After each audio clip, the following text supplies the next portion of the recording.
Hello students, welcome back once again. आज हम इस वीडियो में पढ़ने वाले हैं मैग्नेटिक इफेक्ट ऑफ करंट का लेक्चर नंबर 4 में magnetic field due to straight conductor. हमारे पास एक स्ट्रेट कंडक्टर होगा, उसमें करंट फ्लो होने से किसी पॉइंट पी पर कितनी मैग्नेटिक फील्ड बनेगी, इसके जो पॉसिबल केसेस हैं वो सारे देखेंगे। एग्जाम में जो न्यूमेरिकल पूछे गए हैं प्रीवियस ईयर में उसको खत्म करेंगे, साथ साथ जिनकी पॉसिबिलिटीज अपकमिंग ईयर्स में बनेगी उसको भी खत्म करेंगे। तो आपको कुछ भी नहीं करना है, आज इस वीडियो के बाद आप बस पीवाईक्यू एक बार उठाना और चेक करना कि भाई मेरे खत्म हो गए ना, क्योंकि पीवाईक्यू बच्चे जो है अगर सोचेंगे एग्जाम टाइम पे सारे निपटा दें फिर नहीं निपटा पाते हैं, साथ साथ में करोगे तो खत्म हो जाएगा। ठीक है ना। तो पहला काम हमें ये करना है कि इस वीडियो के डिस्क्रिप्शन में जो लिंक दी गई है वहां से आपको इस कंप्लीट प्लेलिस्ट में आप पहुंच जाओगे, वहां से आप सभी लेक्चर्स को सीक्वेंस में और ज्यादा देख सकते हैं। चलिए, तो पहला काम हमें ये करना है कि आप यहां पर बनाए एक स्ट्रेट कंडक्टर। मान के चलिए आपके पास स्ट्रेट कंडक्टर हो गया, तो इस स्ट्रेट कंडक्टर के से ए डिस्टेंस पर, कितने डिस्टेंस पर, से ए डिस्टेंस पर आपको निकालनी है magnetic field. Let's say this point is P, इस पी पॉइंट पर। अब प्रॉब्लम यह है कि ये जो ए डिस्टेंस है ये कंडक्टर से किसी भी जगह पे हो सकती है, ऊपर भी हो सकती है, यहां भी हो सकती है, यहां भी हो सकती है, तो फिर ये पॉइंट पी फिर कहीं भी हो सकता है इस कंडक्टर से ए डिस्टेंस पर।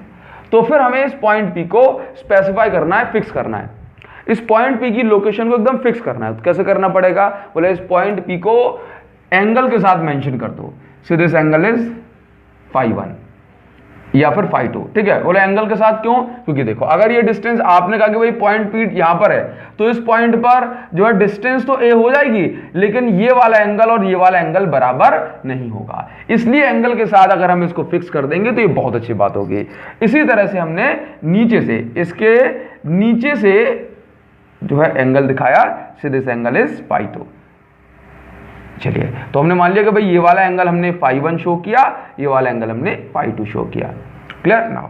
अभी क्या होता है कि आप अगर पूरे कंडक्टर के कारण एक बार में मैग्नेटिक फील्ड अगर निकालना चाहेंगे तो नहीं निकाल पाएंगे, बिकॉज आप देखेंगे कि यहां से इस पॉइंट पी की डिस्टेंस कुछ और होगी, यहां से पॉइंट पी की डिस्टेंस कुछ और होगी, यहां से डिस्टेंस कुछ और होगी ना, तो आप एक बार में कैसे निकाल पाएंगे, नहीं। इसलिए हम क्या करते हैं कि अगर हम पूरे कंडक्टर के कारण एक बार में कैलकुलेशन नहीं कर सकते तो फिर एक छोटे से कंडक्टर के कारण तो कर सकते हैं, जिसको हम कहते हैं कि भाई लेंथ एलिमेंट कंसीडर हमने कर लिया। अब अगर इसी लेंथ एलिमेंट में करंट फ्लो होगा तो फिर हम इसको कहते हैं करंट एलिमेंट, और करंट एलिमेंट को किससे रिप्रेजेंट किया जाता है, IDL वेक्टर। ठीक है नाउ, अब इस करंट एलिमेंट के कारण जो मैग्नेटिक फील्ड बनेगी हमें इस पॉइंट पर निकालना है। अगर ये करंट एलिमेंट बहुत छोटा सा है तो मैग्नेटिक फील्ड भी बहुत छोटी सी बनेगी।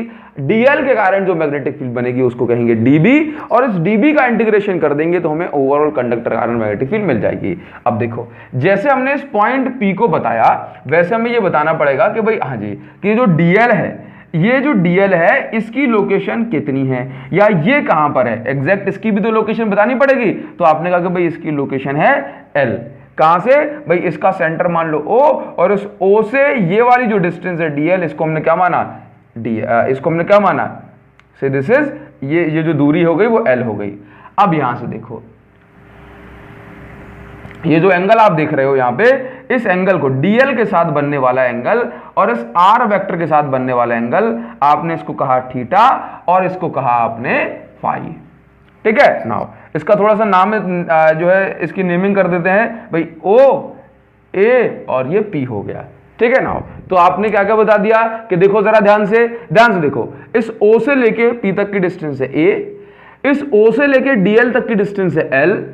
अब ये जो डीएल वेक्टर से लेकर के पॉइंट पी तक की जो डिस्टेंस है वो है आपका आर वेक्टर। समझ आया ना। अभी क्या करेंगे, पहला काम आप जानते हो कि हम क्या कर सकते हैं कि मैग्नेटिक फील्ड ड्यू टू, तो आप यहां पे लिखिए according to Biot Savart law, according to Biot Savart law. भाई बायो-सैवर्ट लॉ में हमने क्या पढ़ा हो, ध्यान से देखना कि भाई dB is equal to μ0 upon 4 pi ideal sine theta upon are square होता है ना, dB is equal to μ0 upon 4 pi upon ideal sine theta into ideal sine theta upon are square. ध्यान से देखिएगा, अभी क्या करेंगे इसके बाद, now dB is equal to μ0 upon 4 pi IDL। देखिए क्या आप ऐसा कर सकते हैं कि आप इस ट्राइंगल में देखिए, इन ट्राइंगल OPA, ठीक है, या इन ट्राइंगल AOP देख लो। भाई आप इस ट्राइंगल में देखिए, क्या आप ऐसा लिख सकते हो कि एक ट्राइंगल में जो ओवरऑल जो सम होता है एक ट्राइंगल के एंगल्स का कितना होता है 180 डिग्री। तो आप ऐसा लिखिए भाई 90, ये वाला कितना एंगल है 90 प्लस ये कितना है थीटा प्लस ये कितना है फाई, तो कितना होता है टोटल 180। तो अगर आप यहां से थीटा की वैल्यू निकालेंगे तो कितनी निकलेगी 90 से चला जाएगा तो -90, तो दैट मीन्स 90 माइनस फाई। तो अगर आप इस थीटा को फाई के टर्म्स में लिखना चाहते हो तो क्या लिखोगे, साइन थीटा को क्या लिखा आपने 90 माइनस फाई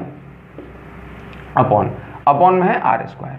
तो आप यहां से लिखिए dB is equal to mu not upon 4 pi ideal cos phi, sine 90 minus phi को क्या लिखते हो cos phi upon are square. तो देखिए पहला काम आपने जो किया वो यहां पर आप मेंशन कर दें। सबसे पहला काम आप देखो, जब ये डेरिवेशन खत्म हो जाएगा ना तो आप सिर्फ इसको 3 स्टेप में खत्म कर दोगे बहुत आसानी के साथ। तो पहला स्टेप क्या है आपका, रिप्लेस थीटा। सबसे पहले आपने क्या किया, आपने थीटा को फाई से रिप्लेस किया ना हो। दूसरा काम क्या करना है कि यहां पर आप जो डीएल देख रहे हो तो आप सबसे पहले लिखिए इन ट्राइंगल किस ट्राइंगल में देख लें आप, OPA, in triangle OPA same triangle में।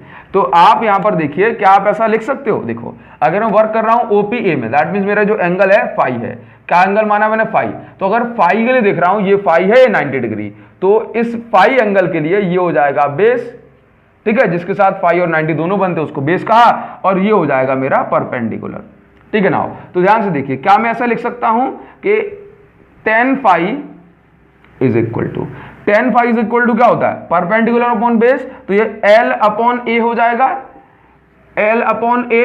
यहां से अगर मैं L की वैल्यू निकालूंगा जरा ध्यान से देखो तो ये क्या मिल जाएगी A इंटू tan फाई, ठीक है। नाउ यहां पर करूंगा मैं इस L का डिफरेंशियल क्यों, बिकॉज L का डिफरेंशियल करूंगा तो DL मिल जाएगा, और DL की जो वैल्यू है वो मुझे यहां से मिल जाएगी। तो भाई डिफरेंशिएटिंग बोथ साइड दोनों साइड डिफरेंशियल करने के बाद ये जो L है इसकी वैल्यू मुझे मिली DL, और यहां पर देखो A को as it is tan phi का डिफरेंशियल होता है sec square phi into d phi. क्या होता है, A को as it is tan phi का differential sec square phi into d phi. तो यहां से मुझे क्या मिल गई, यहां से मुझे मिल गई DL की वैल्यू। अब इस DL की वैल्यू को उठा करके से this is your equation number 1 and this is your equation number 2। अब इस DL की वैल्यू को उठा करके मैं यहां पर प्लेस कर दूंगा, देखो put in equation 2, put this value in equation 2। Equation 2 क्या है मेरे पास, dB इज इक्वल टू, अच्छा एक और चीज कर ले, यहां पे एक और चीज कर लेते हैं कि यहां पर जैसे हमने ये वैल्यू निकाली ना, ऐसे ही निकाल लो cos फाई की, इस कॉस या फिर मैं कहूं R की वैल्यू निकाल लो। तो आप ऐसा देख सकते हैं, यहां पर थोड़ा सा मैं इस नीचे की साइड स्पेस देखता हूं, नहीं है, तो मैं ऐसे बोल सकता हूं कि एक बार और रुकें, तो आप यहां पे देखें in same triangle, in same triangle आप लिख सकते हैं कि भाई cos phi is equal to क्या होता है, cos फाई क्या होता है बेस अपॉन हाइपोटेन्यूज, तो cos फाई क्या हो जाएगा A अपॉन आर, क्योंकि अगर आप जो है मैग्नीट्यूड लिख रहे हो तो आपको R वेक्टर नहीं लिखना है, तो यहां से अगर आप R की वैल्यू निकालेंगे तो R की वैल्यू जो हो जाएगी that will be A upon cos phi हो जाएगी। तो मैं R को क्या लिख सकता हूं यहां से A sec फाई। अब कर दूंगा, ये मैंने किसकी वैल्यू निकाली थीटा की, बस 3 काम हो गया, काम खत्म। पहला काम क्या किया मैंने, रिप्लेस थीटा। दूसरा काम किया कि भाई DL की वैल्यू निकाली, DL को फाइंड आउट किया। तीसरा काम क्या किया, R की वैल्यू निकाली, बस खत्म। अब तो आपको सारी वैल्यूज को बस प्लेस कर देना है। Put this value in equation number second equation में सारी वैल्यू पुट कर दो। dB इज इक्वल टू, देखो mu not upon 4 pi ideal cos phi की जगह, अच्छा आई, ठीक है आई, DL के प्लेस पर क्या रखोगे, DL के प्लेस पर देखो, DL के प्लेस पर A sec square phi D phi, ठीक आइडियल। अब cos फाई के प्लेस पर क्या रखोगे, देखो जरा cos फाई को, तो चलो अभी के लिए cos फाई छोड़ दो, cos फाई, ठीक है। चलिए अभी आगे क्या करें, तो आगे देखो नीचे क्या लिखा हुआ है आर स्क्वायर, तो आर स्क्वायर को आप क्या लिख सकते हो ए स्क्वायर सेक स्क्वायर फाई, कर सकते हैं ऐसा। बस यहां से ये कैंसिल हो रहा है, इस ए से ये कैंसिल हो रहा है तो मेरे पास ए बच रहा है। क्या बच रहा है? ए बच रहा है। चलिए, तो dB की जो वैल्यू हमारे पास बन गई वो ये बन गई dB is equal to mu not upon 4 pi I. समझ रहे हो? आई। अब इसके बाद क्या है? Cos pi, I into cos pi upon क्या बचा? ए। इतना बच गया। अभी आप क्या करें? अभी कुछ भी नहीं करें, सिंपल यहां पर देख लो और क्या लिखा हुआ? डी फाई बचा हुआ, डी फाई। बस अब आप क्या करें? इसका इंटीग्रेशन, मतलब आपको क्या मिल गई? अब आपको मिल गई dB की वैल्यू, इसको बना दो इक्वेशन नंबर 3।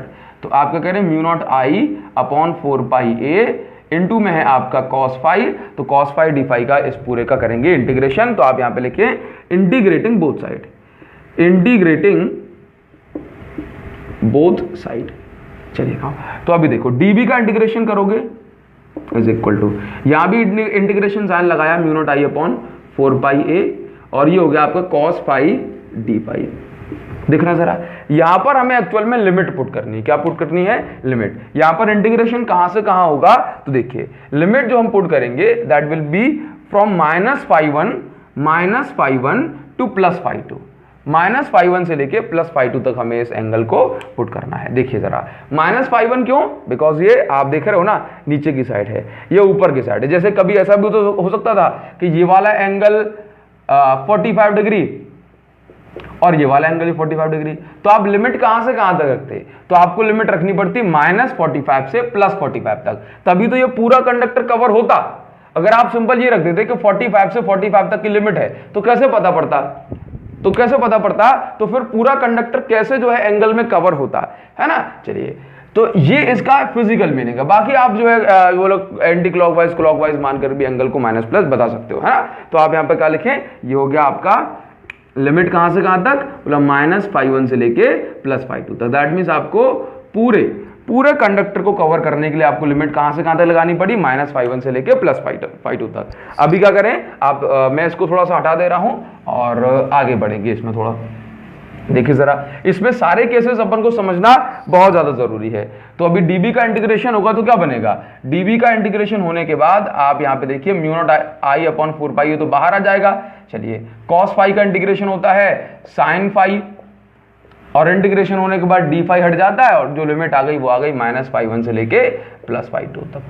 चलिए, तो dB का इंटीग्रेशन होगा ना तो ये बन जाएगा b। तो b is equal to mu not I upon 4 pi A sine phi 2 minus sine, ये प्लस हो जाएगा क्योंकि upper limit minus lower limit होता है। चलिए हाँ, तो क्या करें भाई? b इज इक्वल टू, ये समझ में आया ना, जहां जहां फाई आ रहा है उसकी जगह पर अपर लिमिट माइनस जहां जहां फाई आ रहा है उसकी जगह पर लोअर लिमिट। हाँ, समझ गए ना, upper limit minus lower limit. Clear है ना। अभी देखो b is equal to mu not I upon 4 pi A, but बन गया, खेल खत्म। तो आप इसको जो है चाहें तो आप इसको ऐसे भी लिख सकते हैं, b is equal to mu not I upon 4 pi A sine phi 1 plus sine phi 2। बस ये आपका हो गया कंप्लीट ये डेरिवेशन। लेकिन जब हम न्यूमेरिकल्स करते हैं तो फिर हमें इससे ज्यादा इसकी तो जरूरत पड़ नहीं है, ठीक। ये तो आपका बेसिक रूल बन गया। लेकिन न्यूमेरिकल्स में कहा जाता है कि जब न्यूमेरिकल्स में कहा जाता है ये जो आपका फॉर्मूला बन गया ना, this formula is for finite length और एंगल्स। ये जो फॉर्मूला है मैग्नेटिक फील्ड निकालने का, ये एक फाइनाइट लेंथ के लिए है, ये एक फिक्स लेंथ या फिर फिक्स एंगल जो गिवन होते हैं उसके लिए है। लेकिन अगर आपका जो कंडक्टर है ये स्ट्रेट कंडक्टर, कैसा? फॉर इनफाइनाइटली लॉन्ग, कैसा? Infinitely long conductor. जब कहा जाए क्वेश्चन में कंडक्टर आपका इनफाइनाइटली लॉन्ग है तो इस केस में φ1 और φ2 की वैल्यू को φ1 और φ2 की वैल्यू को 90 डिग्री माना जाता है। बताओ क्यों माना जाता है? तो इसके लिए आपको उसका स्क्रीनशॉट लेना पड़ेगा, तब आपको ये एक्सप्लेन करेंगे कि φ1 और φ2 की जो वैल्यू है वो 90 डिग्री क्यों मानी गई। तो आप इसका स्क्रीनशॉट ले लें तो आपको बताता हूं। देखो, जैसे मान के चलिए कि अगर हमारे पास ये जो कंडक्टर है ये छोटा है, जैसे कि ये हमारे पास कंडक्टर है, φ1 ये रहा ना, ये एंगल, इसको φ1 कहा है आपने ना। अभी देखना, अगर यही कंडक्टर बहुत बड़ा होता, ये कंडक्टर बहुत बड़ा है, ये कंडक्टर इतना बड़ा है कि ये जो डिस्टेंस है छोटी लग रही है ना, तो ये एंगल देख रहे हो, ये एंगल क्या हो रहा है, ये एंगल देख रहे हो, तो ये एंगल क्या हो रहा है कि 90 क्लोज पहुंच रहा है। अगर इसके बहुत बड़े जो है, इतने दूर दूर इसके एंड्स होते कि मान लो हमने कहा ये इस तरह से छोटा लग रहा है, तो आप देखेंगे कि जितनी, ये देखो आप देख रहे हो कि जितने बड़ी दूरी हो गई, जितने बड़े बड़े कंडक्टर्स, जितने दूर इस कंडक्टर के लेंथ, सॉरी जो एंड्स हैं, उतना ही एंगल 90 के क्लोज पहुंचेगा। तो हमने मान लिया कि if conductor are infinitely long का मतलब होता है कि इन कंडक्टर्स के जो एंड्स है, दोनों किनारे हैं, ये काफी दूर दूर हो, ठीक है। तो अगर कंडक्टर्स आपके इनफाइनाइट लॉन्ग होंगे तो जो एंगल है φ1 और φ2 दोनों 90 डिग्री के क्लोजर होंगे। कैसे होंगे? दोनों 90 डिग्री के क्लोजर होंगे। चलिए, तो आपको ये चीज ध्यान रखनी है कि भाई जब एंगल एकदम जो है कैसा हो, b is equal to mu not I upon 4 pi a into sine 90 plus sine 90। तो साइन 90 प्लस साइन 90 की वैल्यू हो जाएगी 1 प्लस 1 यानी कि 2, तो mu not upon 4 pi a into 2, ये कैंसिल हो जाएगा, तो b की जो वैल्यू है वो आ जाएगी mu not I upon 2 pi a। क्या आपको ये बात समझ में आई? क्या आपको ये चीज क्लियर हुई? चलिए, तो ये चीज अपना, ये डेरिवेशन होगा किसके लिए? फॉर इनफाइनाइट लॉन्ग कंडक्टर के लिए। इसमें एक और केस बन जाता है, इसमें एक और केस क्या बन जाता है? Magnetic field near the end of conductor, near the end of conductor, end of conductor. जब मैग्नेटिक फील्ड आप कंडक्टर के एक एंड के पास निकालें, सीधे यहां से निकाल रहे हो और इस पॉइंट पर निकाल रहे हो, तो भाई ये वाला एंगल तो हो जाएगा, ये वाला एंगल तो हो जाएगा 90 डिग्री, जबकि दूसरे वाले के कारण, अब दूसरा वाला तो कोई एंगल बना ही नहीं रहा ना, ये तो एकदम सीधा सीधा है, तो ये वाला एंगल कितना हो जाएगा? फाई। थीटा नहीं देखना, फाई देखना है। क्या देखना है? फाई। तो ये वाले केस में φ1 की वैल्यू अगर आपने मान लो 0 मान ली, तो φ2 की वैल्यू 90 मान लेना। दैट मीन्स दोनों में से कोई भी एक एंगल 0 हो जाता है जब हम बात करें कंडक्टर के एक एंड, मतलब बीचों बीच निकालोगे, यहां निकालो तब तो एंगल बनेगा, लेकिन अगर कंडक्टर के किनारे पर निकालोगे तो क्या होगी? मैग्नेटिक फील्ड कैसी मानी जाएगी? एक के साथ तो एंगल बन जाएगा आपको 90 डिग्री और दूसरे साथ एंगल होगा 0 डिग्री। तो आप यहां पे लिखेंगे b is equal to mu not I upon 4 pi a sine 90 plus sine 0। ये बहुत ज्यादा केस पूछे जाते हैं न्यूमेरिकल्स में, तो बहुत ज्यादा काम आते हैं, है ना। चलिए, तो आप यहां पे देखिए b इज इक्वल टू क्या बनेगा? b is equal to mu not I upon 4 pi a। Sine 90 की वैल्यू जो है आपकी 1 है, इसकी वैल्यू 0, तो 1 का इंटू होके क्या बचेगा?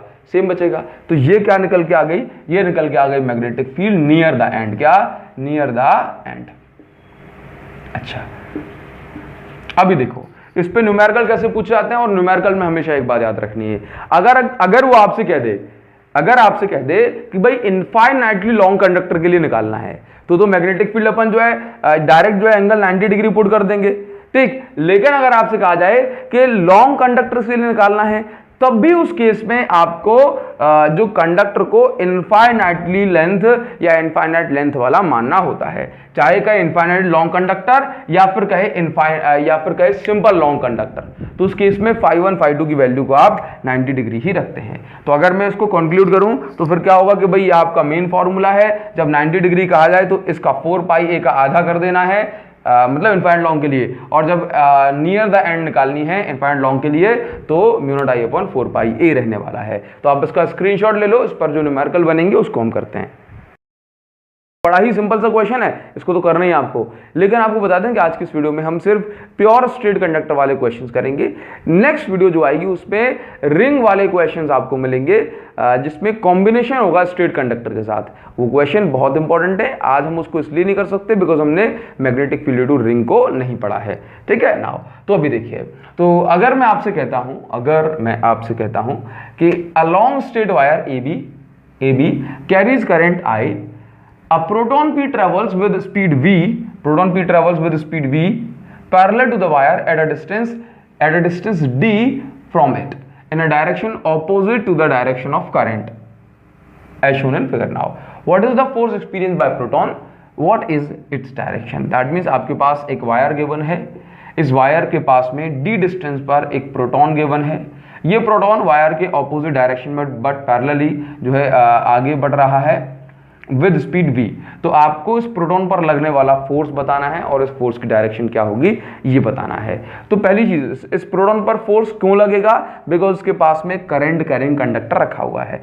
अगर इसके पास में करंट कैरिंग कंडक्टर है तो करंट कैरिंग कंडक्टर बनाएगा। मैग्नेटिक फील्ड, जरा इसकी मैग्नेटिक फील्ड की डायरेक्शन को चेक करो। तो मैग्नेटिक फील्ड की डायरेक्शन यहां पर बनेगी अंदर, कैसे? Invert, right hand curl loop से। तो आपने देखा कि यहां पर मैग्नेटिक फील्ड कैसे है? अंदर की साइड है।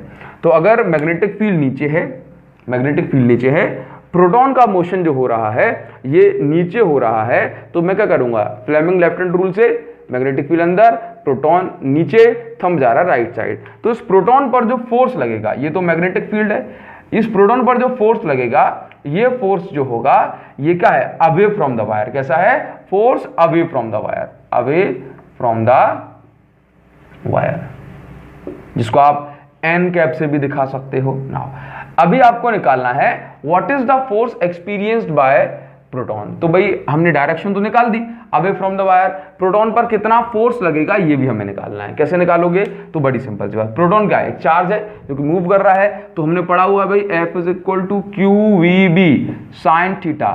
Theta is the angle between velocity vector and magnetic field vector. तो आप देखो थीटा, वेलोसिटी वेक्टर कहाँ है? नीचे, वेलोसिटी वेक्टर कहाँ है? नीचे, मैग्नेटिक फील्ड कहाँ है? अंदर, वेलोसिटी नीचे, मैग्नेटिक फील्ड अंदर। तो एंगल कितना बना? 90 डिग्री। तो आप यहाँ पर थीटा इज इक्वल टू लिखें 90 डिग्री। तो F is equal to Q V B और ये आपका साइन 90, ये हो जाएगा। चलिए भाई F is equal to Q कितना है देखो, तो आपका क्यू वी बी बचेगा ना। F इज इक्वल टू देखना जरा Q को आप लिख सकते हो चार्ज ऑन प्रोटॉन। तो मैं लिख दिया भाई एक प्रोटॉन पर कितना चार्ज होता है? प्लस E, या फिर एक इलेक्ट्रॉन के बराबर। वेलोसिटी इसकी v गिवन है। B के प्लेस पर हम क्या लिख सकते हैं जरा इसको देखो। क्वेश्चन में क्या कहा गया है? क्वेश्चन में कहा गया कि लॉन्ग स्ट्रेट कंडक्टर। तो आपको जस्ट अभी बताया हुआ था कि जब कहा जाए लॉन्ग कंडक्टर, तो लॉन्ग का मतलब होता है इनफाइनाइट लॉन्ग, और इनफाइनाइट लॉन्ग कंडक्टर के कारण जो मैग्नेटिक फील्ड बनती है that is your mu not I upon 2 pi R. R मतलब क्या है, या कहूँ that mu not I upon 2 pi A मतलब क्या है? इस वायर से डिस्टेंस, लेकिन यहां पर इस वायर से डिस्टेंस कितनी दिखाई गई है? डी, तो हम लिख दिया 2 pi d. So this is the value of force. अगर मैं यहां पर वेक्टर लिख रहा हूं तो मैं यहां पे लगा दूंगा एन कैप, बिकॉज मैंने इस डायरेक्शन को एन कैप से रिप्रेजेंट किया हुआ है। तो भाई ये मेरे 2 नंबर पक्के हो गए यहां पर, ठीक है। अब देखो क्वेश्चन कैसे कैसे बन सकते हैं, हम इसको थोड़ा सा आगे बढ़ के देखते हैं। मान के चलो कंडीशन ये बन रही है कि आपको क्वेश्चन मिला कुछ, चलो करंट फ्लो हो रहा है 20 एम्पियर, एक ये कंडक्टर हो गया, इसमें करंट फ्लो हो रहा है लेट्स से 30 एम्पियर नीचे की साइड, ठीक। हमें निकालना है इस इन दोनों करंट कैरिंग कंडक्टर कारण magnetic field at this point A. This point A is at 10 centimetre away from this wire. This is the distance 20 centimetre between the wires, और ये भी डिस्टेंस हमने मान ली कि 10 सेंटीमीटर। तो पॉइंट ए हम थोड़ा सा मान लेते हैं इस जगह पे, ठीक है ना। अब ये करना है कि आपको मैग्नेटिक फील्ड निकालनी है ए पर, बी पर और सी पर, ठीक है। चलो सी पर, ए बी और सी, ये हो गया आपका 10 सेंटीमीटर। देखो कैसे निकालोगे मैग्नेटिक फील्ड, देखो बड़ा ही सिंपल सा काम है, बहुत सिंपल सा काम है। आपको पहले बता दें कि क्वेश्चन में क्या गिवन है, इसमें लॉन्ग कंडक्टर, ठीक है। अगर लॉन्ग कंडक्टर नहीं कहेगा, फाइनाइट लेंथ होगी, तो फिर कैसे करेंगे, इस पर अपन नेक्स्ट क्वेश्चन करने वाले हैं। हाँ, तो देखो कैसे कर सकते हैं इसको। तो पहले तो आप ये देखो कि इस ए पॉइंट पर अगर आपको मैग्नेटिक फील्ड निकालनी है, तो मैग्नेटिक फील्ड तो वेक्टर क्वांटिटी कैसे निकालोगे, तो ध्यान से देखना, ये वाला जो कंडक्टर है इसकी मैग्नेटिक फील्ड यहां पर इस साइड कैसे बनेगी, तो राइट हैंड थंब रूल से देखो, ये आपने थंब रखा करंट की डायरेक्शन में, फिंगर को कर्ल करोगे, तो ये जो मैग्नेटिक फील्ड है, let's say this is your conductor number 1, this is your conductor number 2, तो मैग्नेटिक फील्ड जो B1 होगी, B1 ये बाहर की डायरेक्शन में, तो मैंने इसको दिखाया बाहर की साइड है। अब मैग्नेटिक फील्ड जो B2 होगी, देखना जरा B2, तो आप देखोगे उस साइड जो इसकी मैग्नेटिक फील्ड है वो कितनी बनेगी, अंदर जा रही है, करंट की डायरेक्शन नीचे, फिंगर बोर्ड में घुस रही है लेफ्ट साइड, तो आप देखोगे कि इस ए पॉइंट के लिए जो मैग्नेटिक फील्ड B2 है ये इनवर्ड है। सिमिलरली आप यहां पे देखो, ये देखो B2 यहां पर कैसी है, आउटवर्ड, करंट की डायरेक्शन थंब, यहां पे देखो फिंगर्स, तो B2 है आपकी आउटवर्ड। इसके कारण देखो B2 है आपकी, B1 है यहां पर इनवर्ड, देख रहे हो B1 है इनवर्ड। अभी देखो इस पॉइंट C पर देख लो, C पर देखना ये जा रही है इनवर्ड, ये देखो इनवर्ड, ये देखो right hand thumb rule, current direction thumb, finger को कर्ल कर दो, तो B1 कैसी है यहां पर इनवर्ड, B2 कैसी है, B2 देखो जरा ध्यान से, B2 कैसे, B2 भी इनवर्ड, तो क्या करेंगे कि भाई B2 भी है इनवर्ड, तो बस कुछ नहीं करना, जहां पर मैग्नेटिक फील्ड ऑपोजिट डायरेक्शन में हो वहां पर हो जाएगी सबट्रैक्ट, और जहां पर मैग्नेटिक फील्ड सेम डायरेक्शन में हो वहां पर हो जाएगी ऐड। बस इतनी सी बात आपको याद रखनी है। तो मैं एक काम करता हूं कि इस पॉइंट ए पर निकाल के देखते हैं अपन, और सी पर, बी पर आप निकाल लेना। तो भाई मैग्नेटिक फील्ड एट, सबसे पहले B1 निकालो, B1 eight point A, B1 कितना है, तो भाई B1 पहली चीज तो आप ये देखो कि क्योंकि ये कंडक्टर कैसे हैं इनफाइनाइट लॉन्ग, तो इनफाइनाइट लॉन्ग के लिए mu not I upon 4 pi ए, देखना जरा 4 पाई डी, चलिए इस डिस्टेंस को हम कुछ भी ले लेते हैं 4 पाई डी नाउ।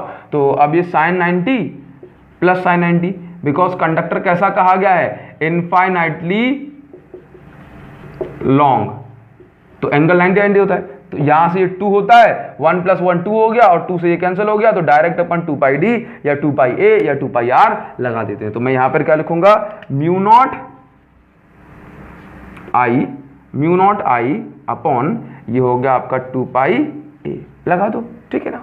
देखो जरा ए क्या है, ए है इस वायर से डिस्टेंस, अगर डी लिखा होता तो वो भी क्या होता है, इस वायर से डिस्टेंस, तो कैसे निकालोगे भाई, म्यू नॉट की वैल्यू होती है 4 पाई × 10⁻⁷ इंटू आई कितना है 20 एम्पियर, तो 20 एम्पियर लिख दिया अपॉन 2 पाई, तो 2 पाई को 2 पाई लिख दिया, इंटू ए की वैल्यू कितनी है, ए क्या है इस वायर से दूरी डिस्टेंस, तो 10 × 10⁻², मीटर में कन्वर्ट करना है ना, ये सेंटीमीटर में दिया हुआ है, तो 2 पाई से कैंसिल होगा तो बचेगा 2, ठीक है। और आपका ये जो यहां से देखो ये उड़ गया, तो 10 ये बचा, ठीक है। तो आप ये जो B1 निकाल रहे हो, ये B1 कितनी निकल के आ रही है, 4 × 10⁻⁵ टेस्ला, ये B1 की वैल्यू आ रही है। आपको अगर आपने B1 निकाल दी, B2 कितनी निकालोगे, देखो जरा, एक ही चीज कर रहा हूं मैं, दूसरा आप कर लेना।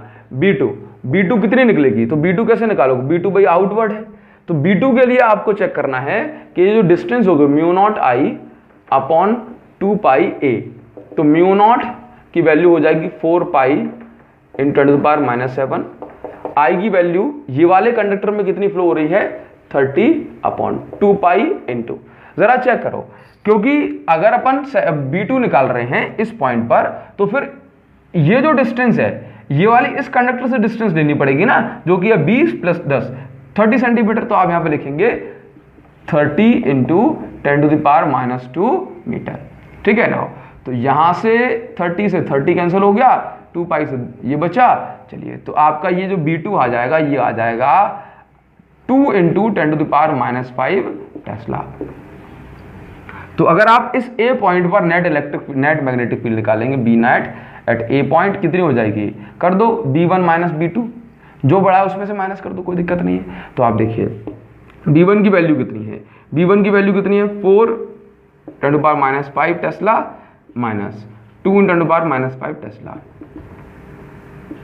तो आप यहां पर करेंगे 2 × 10⁻⁵ टेस्ला, ये आपका रिजल्ट आ गया। बस ये हो गया इसका आंसर।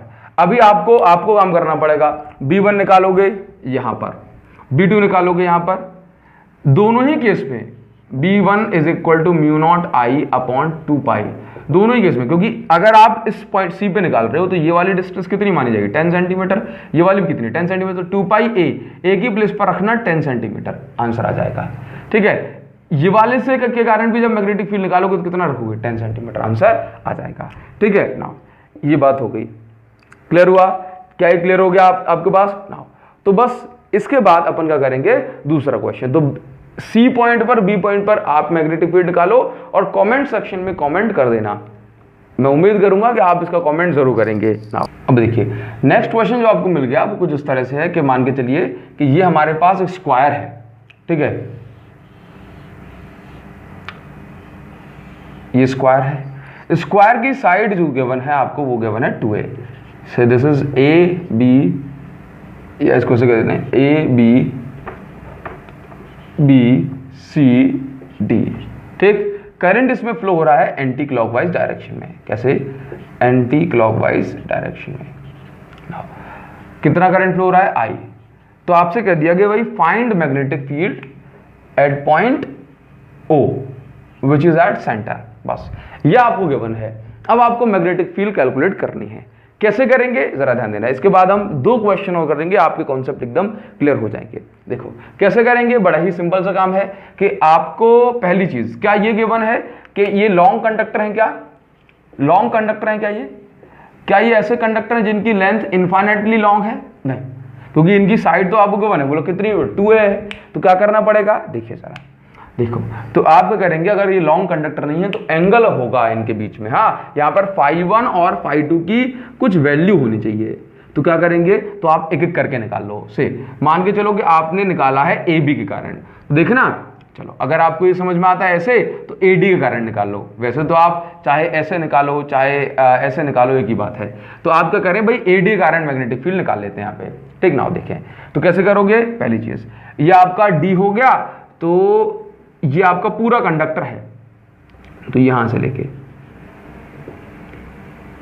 करंट की डायरेक्शन मत देखो कि सर नीचे है तो मैग्नेटिक फील्ड यहां पे आउटवर्ड बनेगी। उससे क्या फर्क पड़ता है, मैग्नेटिक फील्ड आउटवर्ड बनेगी। एंगल देख लो, ये एंगल कितना बन रहा है, φ1 कितना बन रहा है। देखो एक स्क्वायर का ये पूरा एंगल कितना जो है 360 डिग्री बनेगा। ये कितना होगा 45, ये कितना होगा 45। तो बस आपको φ1 φ2 की वैल्यू मिल गई, आंसर निकाला। कैसे निकालोगे भाई, देखो magnetic field due to AD कहाँ है, आउटवर्ड है ना, ठीक है, ये आउटवर्ड। तो AD कारण μ0I अपॉन 4π।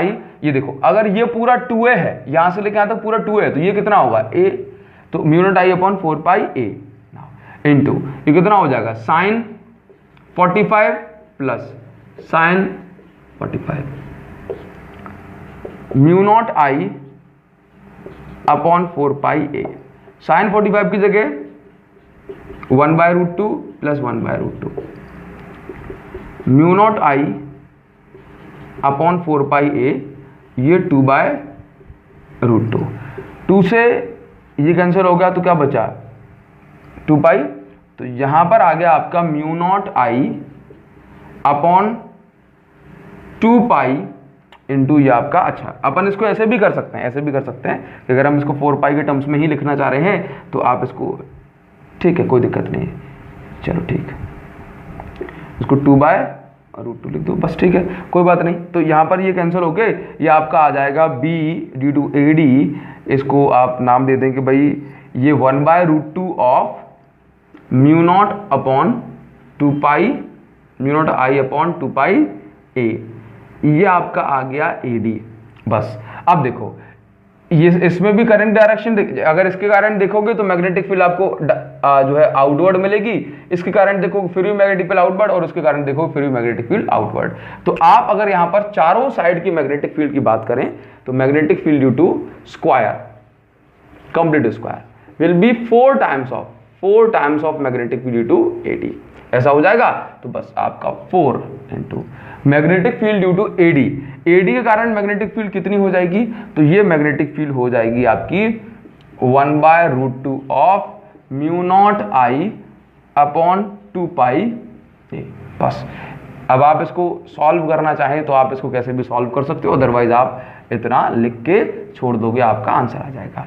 ठीक है, सेम क्वेश्चन सुनना जरा, अगर आपको यही क्वेश्चन ट्राइंगल के फॉर्म में मिल जाता, किस फॉर्म में मिल जाता, ट्राइंगल के फॉर्म में मिल जाता, तब आप इस क्वेश्चन को कैसे करते, जरा ट्राई कर लो ट्राइंगल के फॉर्म वाला।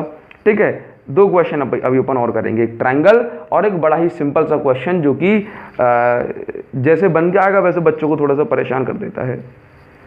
अभी आपको जो क्वेश्चन दिया गया है वो कुछ इस तरह से है कि मान लीजिए कि आपके पास एक ट्राइंगुलर फॉर्म में वायर को बेंड किया गया है, से दिस इज ए बी और ये सी, ऐसा मान लें, ऐसा मान लो इसको, ये ए बी और ये सी।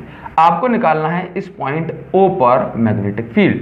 कैसे निकालेंगे? तो बस आपको सिंपल सी बात ये पता होना चाहिए कि इसकी जो लेंथ है ना, ये लेंथ कितनी गिवन है, हर एक साइड की ये एल है, कितनी है, एल, तो मैंने यहाँ पे लिख दिया एल। बस कुछ भी नहीं करना है, बड़ा ही काम आसान हो गया।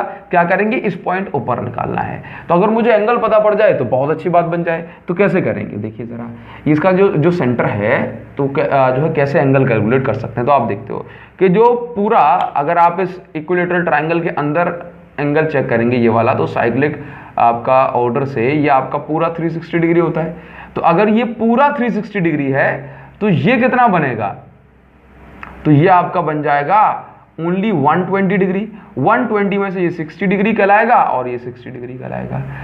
आपको निकालना है कि ये देखो, तो अब अगर आपके पास कंडक्टर ऐसा दिया है ए बी, इस पॉइंट पर, इस पॉइंट ओ पर निकालनी है मैग्नेटिक फील्ड।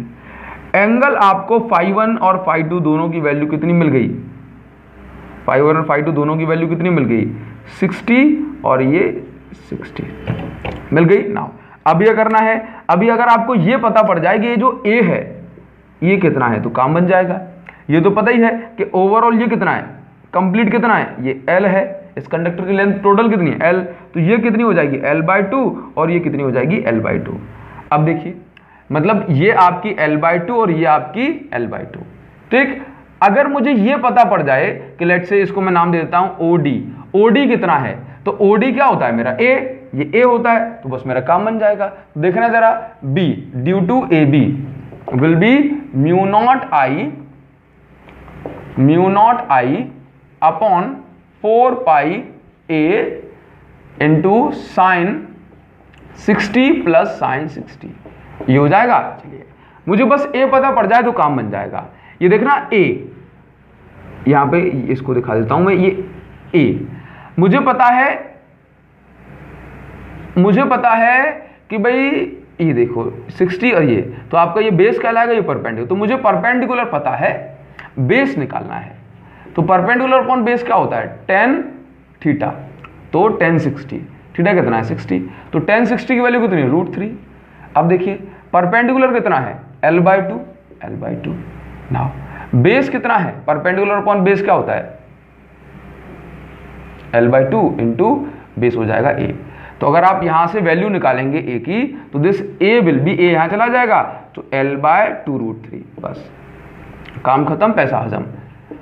तो आपने ये a निकाल दिया, मतलब आप दिख रहे हो सारे टाइप के क्वेश्चन अपने होते चले जा रहे हैं। तो अब आप कुछ भी नहीं करना है आपको, b due to AB will be mu not I upon 4 pi into ये आपका हो जाएगा a के प्लेस पर 2 √3,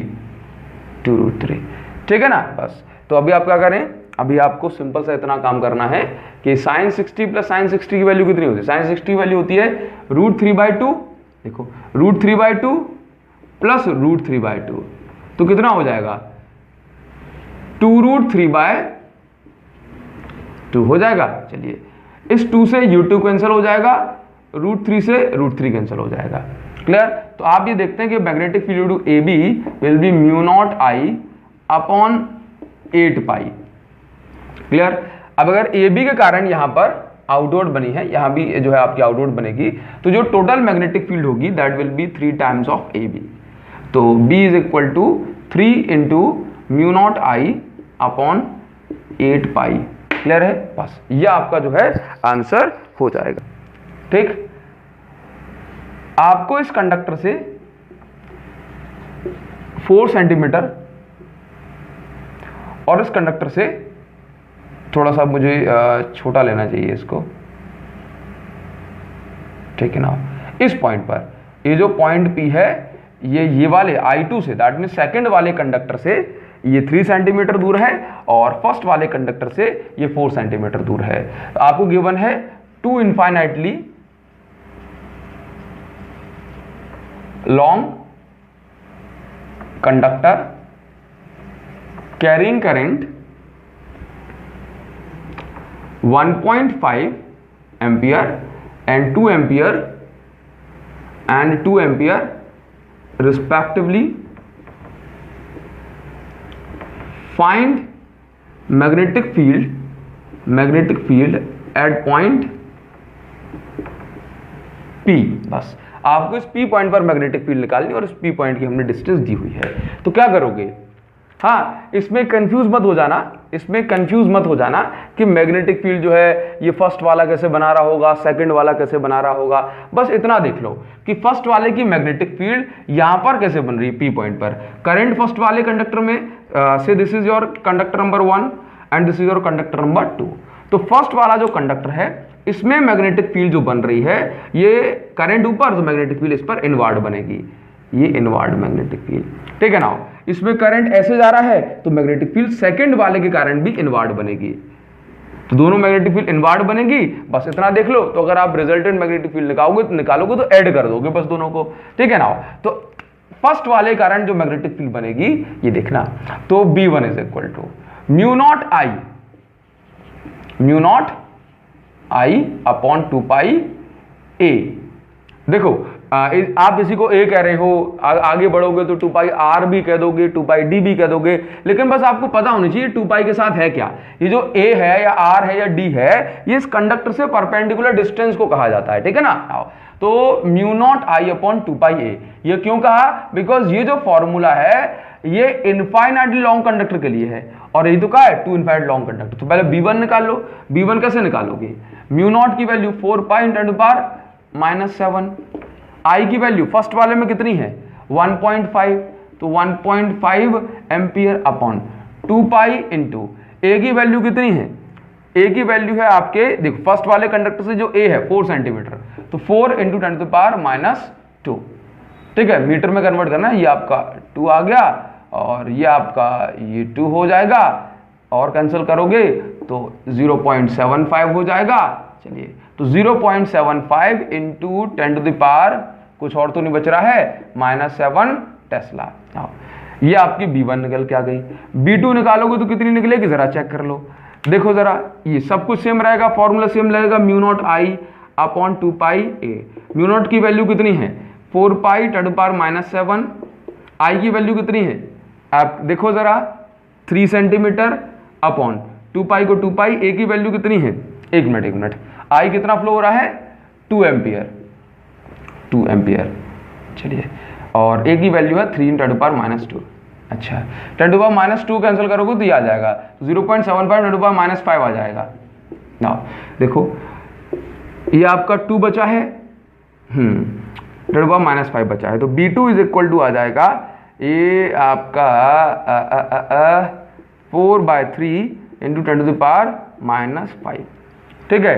अब आप 4/3 करोगे तो ये आपका 1.3 आ जाएगा, तो B2 की वैल्यू 1.3 × 10⁻⁵ टेस्ला।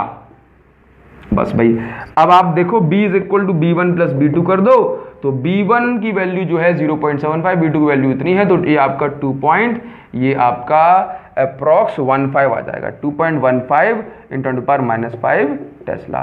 ये हो गई आपकी नेट मैग्नेटिक फील्ड जो कि है outward, out of the plane of paper. ये हो गया। नेक्स्ट वीडियो को देखना ना भूलें। आप इन वीडियोस को अपने फ्रेंड्स के साथ भी शेयर कर सकते हो, करोगे नहीं लेकिन आप हाँ कर देना, सो दैट ये वीडियोस आगे तक बढ़ पाएं और मुझे न्यू वीडियोस बनाने के लिए और ज़्यादा अपना दिमाग सिग्नल देता रहे। Thank you so much guys, thanks a lot, see you the next video. मिलेंगे आपसे नेक्स्ट टॉपिक के साथ जिसमें सारे PYQs को और ख़त्म करेंगे। Thank you guys, thank you.